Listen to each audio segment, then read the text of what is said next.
Hello students, now we will read our second chapter in English subject, that is fighting cocks. अब fighting means क्या होता है? लड़ना।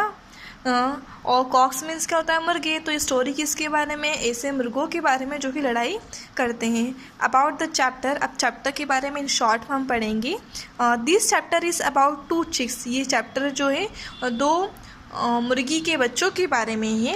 Who met their end due to fighting with each other, जिनकी life end हो जाती है। क्यों?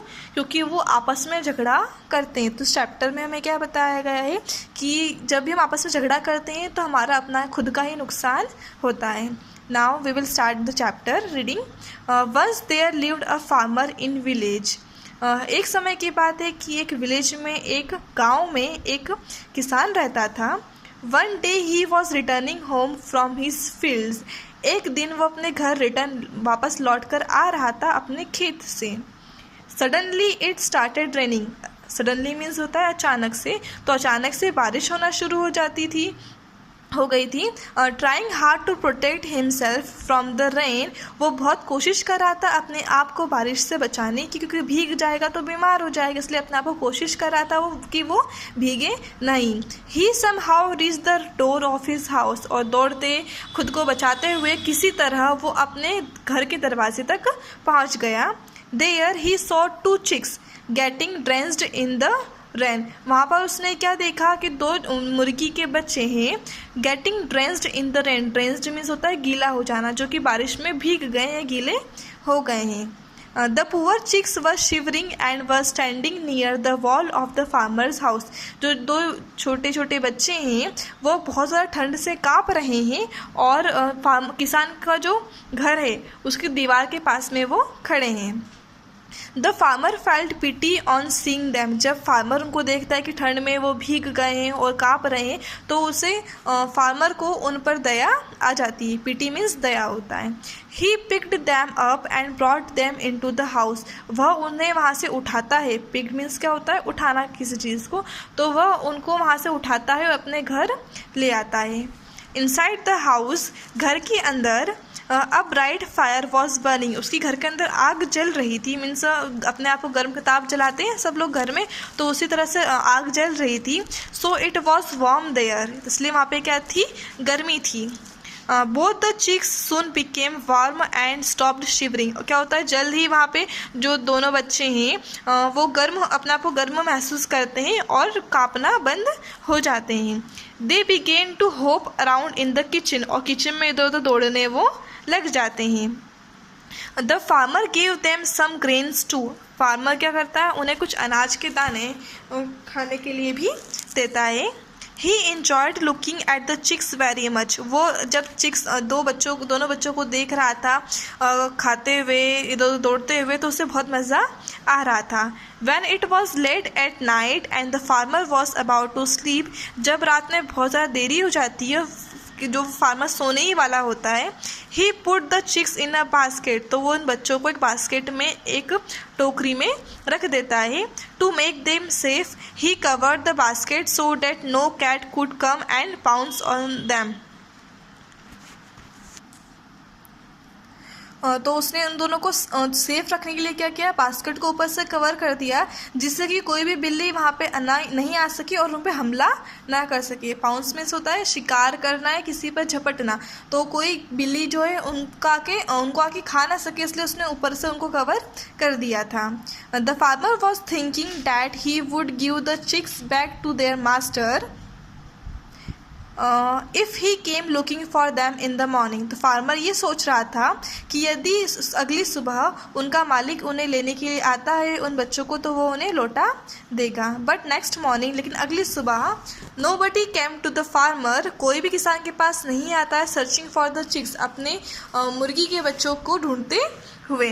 The farmer did not have the time to look for their master.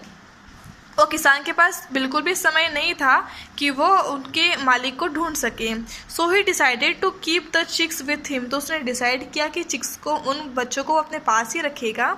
He thought that he would sell them when they grew up a little. उसने यह सोचा कि जब ये थोड़े बड़े हो जाएंगे तो मैं इन्हें बेच दूंगा। Then the farmer made a wooden enclosure for the chicks to live in. तो फार्मर ने क्या किया, एक लकड़ी का एक घर, छोटा सा घर बनाया जिसमें कि वह उन चिक्स को रख सके। With the passage of time, थोड़े ही समय बाद, the farmer grew fond of the chicks. Farmer जो है उन बच्चों का शौकीन हो जाता है, उन्हें देखकर बहुत मज़ा आता है जिस तरह से वो एंजॉय करते हैं। He would look after them in the best possible way. बहुत अच्छे तरीके से वो उनकी देखभाल करता था। And would feed them with good quality grains, और बहुत अच्छी क्वालिटी का अनाज उन्हें वो खिलाता था। The result was that in a few month, अब उसका परिणाम क्या हुआ कि कुछ ही महीनों में the chicks grew up into the big cocks, जो छोटे छोटे चूज़े थे मुर्गी के वो बड़े हो जाते हैं और वो मुर्गे वो बन गए हैं। जब उन्हें अच्छी देख रेख मिली, अच्छी क्वालिटी का खाना मिला, दाना मिला, तब वो क्या जल्दी से बड़े वो हो जाते हैं। But by then they had become very lazy, लेकिन क्या होता है जैसे ही वो बड़े होते हैं तो वो बहुत ज़्यादा आलसी हो जाते हैं। Since they had nothing to do, जैसा कि उनके पास कुछ भी काम नहीं करने के लिए, they kept fighting between themselves, तो क्या करते हैं वो आपस में ही लड़ने लग जाते हैं। वन आफ्टरनून, एक दोपहर की बात है, the farmer had gone to work on his field, जो किसान है वो अब खेत पर गया था अपना काम करने के लिए। One of the cock was sleeping after eating, तो उनमें से दोनों में से एक जो कॉक, एक मुर्गा जो है वो खाना खाने के बाद सो रहा था। But the other cock was hopping around, लेकिन जो दूसरा मुर्गा जो वो इधर उधर घूम रहा था। He did not want to sleep, वह सोना नहीं चाहता था। While jumping around, his foot fell on the sleeping cock's stomach, जब वो इधर उधर कूद रहा था तो गलती से उसका पैर जो है वो दूसरे वाले मुर्गे पर जो कि सो रहा था उसके पेट पर लग जाता है। He was startled by his sudden attack, जैसे वो सो रहा होता है और अचानक से उसके पेट में लग गई तो वो शॉक हो जाता है कि सडनली किसने मेरे ऊपर अटैक कर दिया।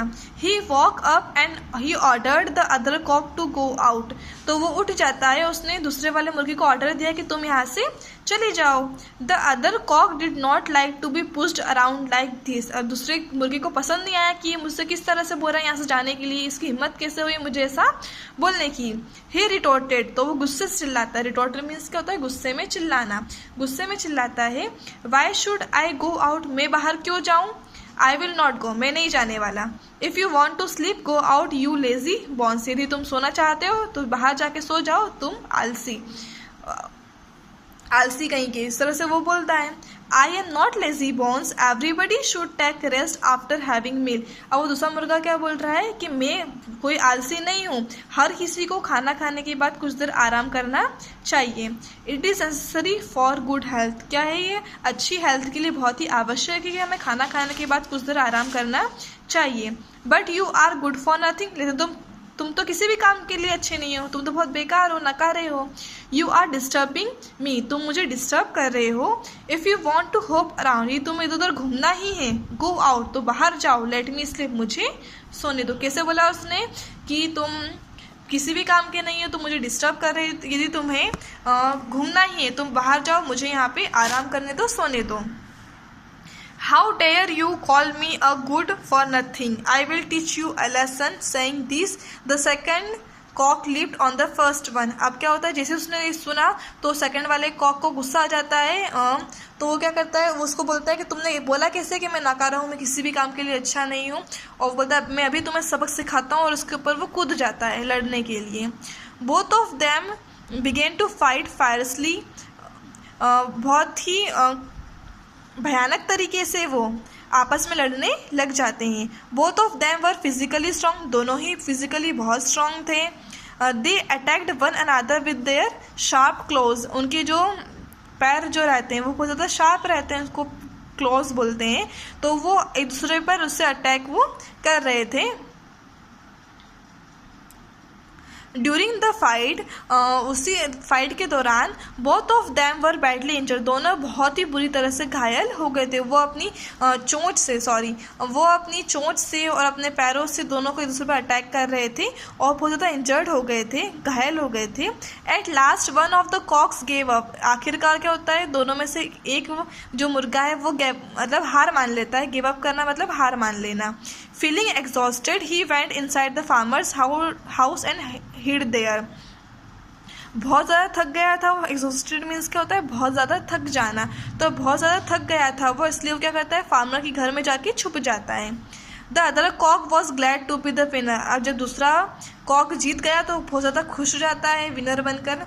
Now nobody could dare to ask him to go out of the enclosure, अब वो क्या बोलता है, आप किसी के अंदर हिम्मत नहीं होगी कि वो मुझे बोल सके कि तुम इस घर से बाहर जाओ। He jumped up and climbed on the roof of the enclosure, जब उसका छोटा सा जो घर था मुर्गी का, उस पर वो जंप करता है और छत पर जाके वो खड़ा हो जाता है। There he began to crow loudly, वहाँ पर वो चिल्लाना शुरू कर देता है ज़ोर ज़ोर से। He wanted to tell the world that he had won the fight, वो पूरी दुनिया को बताना चाहता है कि देखो मैं लड़ाई जीत चुका हूँ। On hearing his cock a doodle doo a cat reached there, अब जैसे किसे बोलते हैं मुर्गी, तो उसको बोलते हैं कॉक अ डूडल डू, तो उसकी आवाज़ सुनकर वहाँ पे एक बिल्ली पहुँच जाती है। Now turn the page. She cot that cock and killed him, उसने क्या करा, उसको मुर्गी को पकड़ लिया और उसको मार दिया।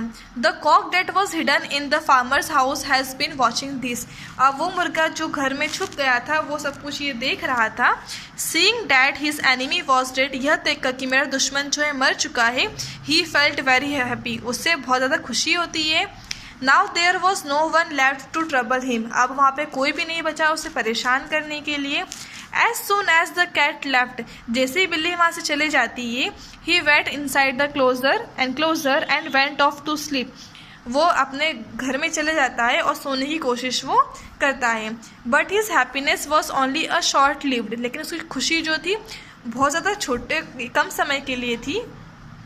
ही had been so badly injured during the fight, वह लड़ाई के दौरान इतना ज़्यादा घायल हो चुका था, that he also died after some time, तो कुछ समय बाद दोनों ही मर जाते हैं। तो देखा आपने स्टोरी में दोनों ही कॉक जो आपस में लड़ाई करते हैं दोनों की डेथ हो जाती है, कोई भी जीतता नहीं है। तो हमें स्टोरी से यह सीखने को मिलता है कि हमें आपस में लड़ाई नहीं करना चाहिए, क्योंकि लड़ाई करने से दोनों ही पक्ष का नुकसान होता है। तो हमें कोशिश करना चाहिए कि हम सभी आपस में प्यार से रहें।